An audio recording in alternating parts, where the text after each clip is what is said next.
It is my great honor to welcome our very special guest. He is one of India's most renowned filmmakers. He's a fashion designer and an artist. Can you guys all put your hands together, please, for Muzaffar Ali?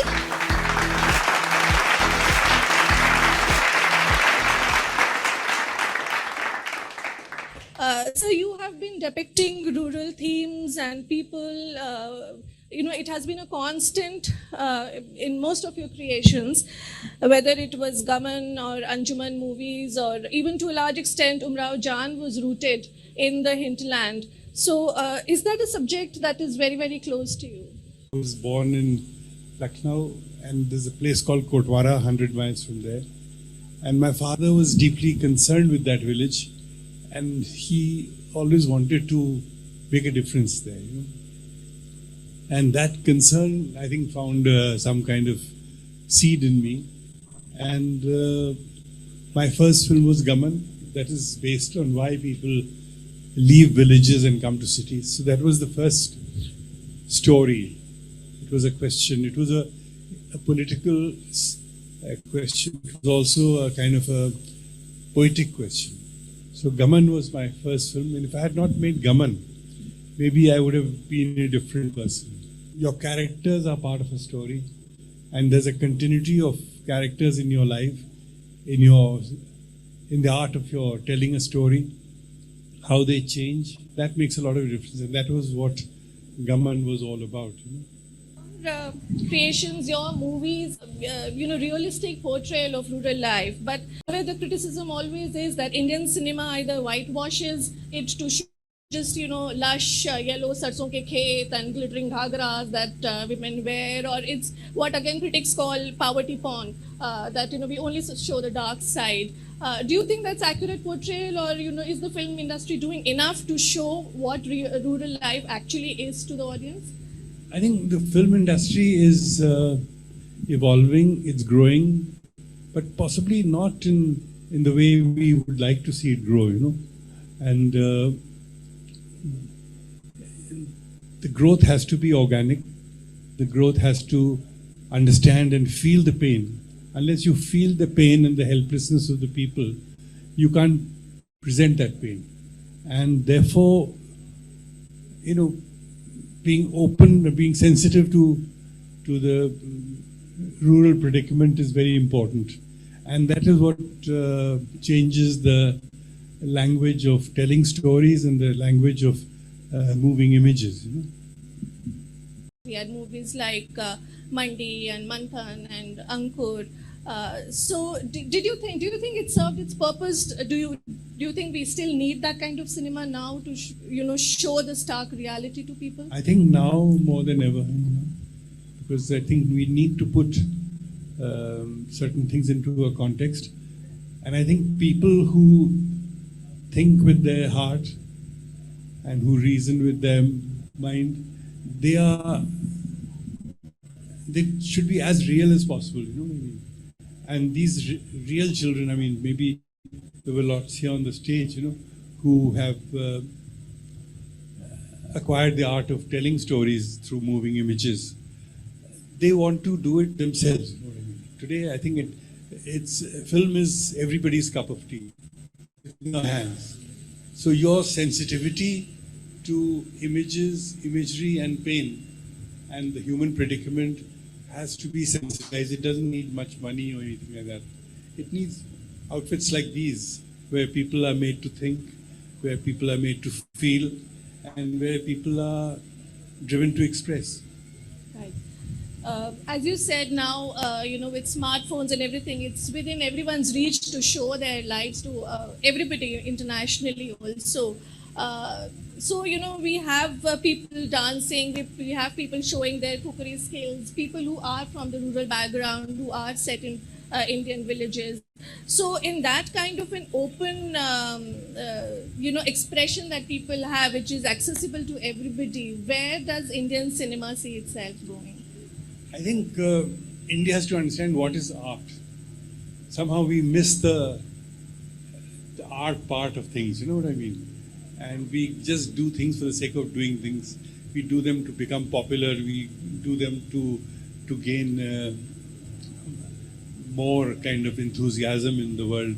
But I think art is really the essence of connecting, reaching out, and creating an ecosystem, a culture where we can feel each other. But I think somewhere you must understand what is the essence of humanism and how humanism and art can create a kind of a balance in your everyday life. I think that needs inspiration. So, what inspired you to make a movie like Gaman, which was a very, as your first movie? All art forms are connected, and if you are not connected with one art form, you cannot reach the next art form. So maybe the most important art form for me was poetry. So it was really poetry that made me think. And I was in Aligarh, I was growing up in poetry.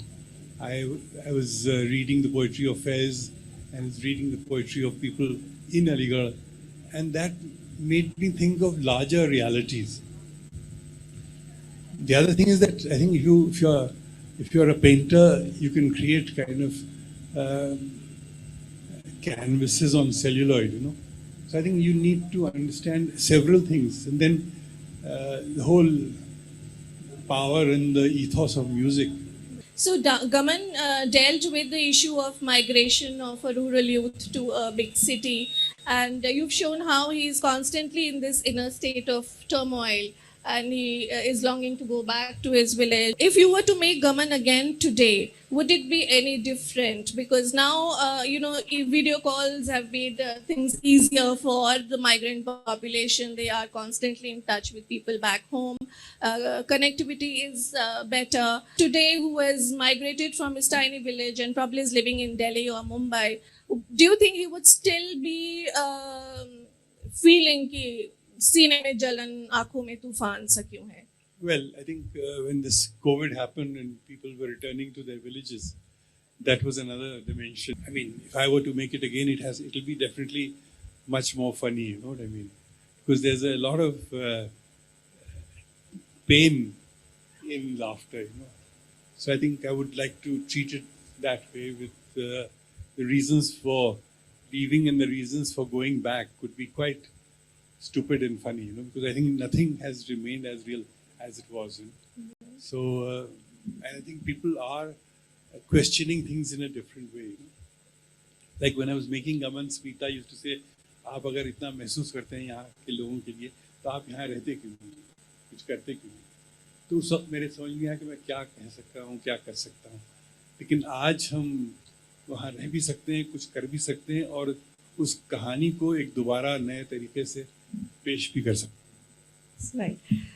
So, coming to कि कुछ कर भी सकते हैं, you have done a lot for the artisans through the Kotwara initiative, the chikankari workers in Uttar Pradesh, and that is a craft that has come to the limelight and in the mainstream a lot over the years. Besides some other art forms, handloom and hand weaving art forms, there's ikat, of course, there's Kashmiri embroidery, Banarsi zari is one of the primary ones out there. And still there are so many handloom and handicraft art forms there which are still in need of revival. Do you think the fashion industry is doing its bit to bring those artisans to the forefront? I think definitely they are doing their bit, and we have to all do our bit. In fact, I'm not just attracted to one form of art. I think once you enter into a craft, you are entering into a whole world. You know what I mean? So wherever you go, I mean, I've made a film on Bidri. Bidri is the most mind-blowing craft, and how it's created in a place called Bidar, which is really the most... The metal craft, So there are lots of these places where craft was there, and it's now dwindling. But at the same time, I think we need to globalize craft. We need to add a sharp sense of contemporariness to craft. We need to excite people about how forms and colors and shapes could be improvised, but at the same time, don't lose the aesthetics. So I think craft is a wonderful ocean of experience. I mean, film on one side, but craft for me is a different world altogether. Coming back to films, what is the one character in Hindi cinema from a rural area that is your favorite? I think without these characters, there's no film, there's no story. You have to reach out to them, and they reach out to you. So it's really their helplessness and their journey, and how they can make a difference. Okay. Thank you so much for your time. It was wonderful having this conversation with you, sir. Thank you for sharing your insights. We are really thankful that you have taken out time.